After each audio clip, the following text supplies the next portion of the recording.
Steve Hassan conta como se libertou da seita do Reverendo Moon, revelando as técnicas de conquista utilizadas pelas seitas. Ele era um autônomo, um fantoche, pronto para matar ou ser morto a um sinal de comando do Reverendo Moon, o líder da Igreja da Unificação. Assim era Steve Hassan, nos anos 70, após ter sido recrutado pela seita aos 19 anos e com um promissor futuro de estudioso de literatura inglesa. Por causa do Reverendo Moon, tinha abandonado tudo, livros, basquete, música e qualquer outro interesse que tinha até então. Não se encontrava mais com os pais, nem com os amigos. Entregara toda a sua vontade de viver e a sua conta bancária à seita de Moon. Dessa trágica experiência, Steve saiu por um milagre. Vítima de um acidente em 1976, devido a um estresse do trabalho, foi obrigado a um período de repouso por alguns meses. Nesse tempo, Steve voltou a viver na casa dos pais, que há tempos não encontrava. Foi nesse momento que seus pais decidiram desprogramá-lo, ou seja, obrigaram-no a falar a alguns ex-membros da seita Moon que tinham se desvinculados das garras do líder. Essa conversa fez com que ele enxergasse a realidade. Desde então, Steve vem se dedicando a combater todas as religiões destrutivas que podem representar um perigo em particular para os jovens. Publicou vários livros, sendo o último Como Sair de uma Seita. Após sua libertação, conseguiu o título de mestre em psicologia nos Estados Unidos, no Centro para a Liberdade da Mente, uma organização para ajudar famílias cujos filhos foram conquistados pela seita Moon ou grupos para-religiosos. Esteve respondendo a alguns questionamentos, as seguintes respostas. A primeira característica das seitas é o engano e o logro. Elas acham que estão acima da lei e não lhes importa a legalidade dos meios para conseguir arrebanhar os fiéis. A segunda é suprimir no adepto a capacidade crítica diante da seita. Eu, por exemplo, quando fazia parte da seita Moon, não achava nada de negativo. As seitas têm uma estrutura piramidal. O chefe consegue dominar seus seguidores para que se comporte como ele. Não existe respeito pelo indivíduo nem pela sua livre vontade. Existem métodos para incutir a técnica de controle mental que ajudam o adepto a evitar pensamentos críticos a respeito da seita. Por exemplo, o Reverendo Moon possuía uma fábrica de armas, mas quando meu pai me lembrou esse fato, não acreditei e comecei a fazer umas orações que me ajudassem a rejeitar essa influência satânica que, estava mais do que convencido, se manifestava através das palavras de meu pai.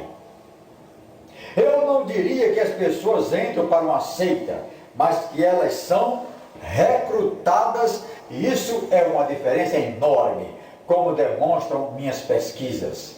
Em geral, nós pensamos que se uma pessoa é psicológica e intelectualmente sadia, não entra para uma seita, mas essa é uma convicção totalmente infundida. As seitas possuem técnicas de controle da mente que, conjugadas com mentiras e os enganos, são praticamente irresistíveis. Trata-se de um sistema muito sofisticado. Se é uma pessoa culta, eles falam de cultura. Se é uma pessoa espiritual, eles falam de espiritualidade e assim por diante. Eu, por exemplo, havia me separado recentemente de minha namorada e fui abordado por um grupo de mulheres que não disseram claramente seguidores de Moon. Se tivesse sabido que eram adeptas de Moon, eu teria ficado atento para não ser apanhado, mas não foi assim.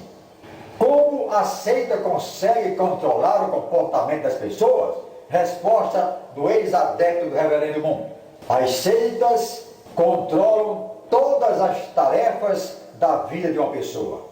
As seitas controlam o indivíduo, criando uma falsa identidade, isto é, uma identidade fundada sobre um sistema de valores diferente daquele que o indivíduo seguiu até aquele momento. Em se tratando de uma falsa identidade, acontecem alucinações e alterações de estado psicológico, mas isso é considerado pela pessoa como uma nova experiência espiritual. Um ponto muito importante a ser destacado é que essa nova identidade, construída sobre a identidade do líder, reprime, mas não elimina a verdadeira. Os seguidores são levados a pensar, sentir e agir como o seu líder. O que acontece com as crianças? Resposta: justamente, mas com uma diferença. Enquanto a dependência das crianças em relação aos pais ajuda a entrar na realidade e construir a sua individualidade, seus interesses, suas capacidades específicas, no caso dos seguidores das seitas, as características da individualidade são demolidas através do afastamento da realidade. Incutiram em mim que eu não tinha mais pais e que o reverendo Moon e sua mulher eram meus genitores. Que a poesia, a literatura e o basquete eram coisas satânicas. Os líderes das seitas estão conscientes de que estão enganando os adeptos ou, por sua vez, estão convencidos das ideias com as quais controlam as mentes dos seguidores? Resposta: pela minha experiência, sua inteligência não funciona de maneira diferente daquela de outros adeptos, ou seja, não estão conscientes de que os seguidores alimentam neles a convicção de serem pessoas de delírio coletivo, do qual adeptos e chefes fazem parte. Dos 10 princípios do reverendo Moon. Primeiro, Jesus Cristo fracassou em sua missão redentora por não ter constituído família. Segundo, a cruz é o símbolo do fracasso de Cristo. Deveria ter se casado e gerado uma raça pura. Terceiro, o Espírito Santo não faz parte da Trindade, mas é a fusão de vários espíritos bons que servem para auxiliar os vivos. Quarto, as orações devem ser feitas em nome do Pai e não em nome de Jesus.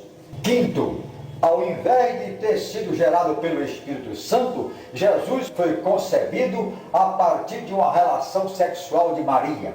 Sexto, o livro Princípios Divinos, que contém as revelações de Moon para seus seguidores, tem mais autoridade que a Bíblia. Sétimo, somente através do matrimônio é possível entrar em comunhão com Deus. Quem é solteiro não pode alcançar a plenitude espiritual. Oitavo, orientado por revelações, o reverendo Moon determina pessoalmente o casamento de seus seguidores. Nono, as palavras do Novo Testamento perderão sua luz quando vier o Senhor do segundo advento com uma nova palavra.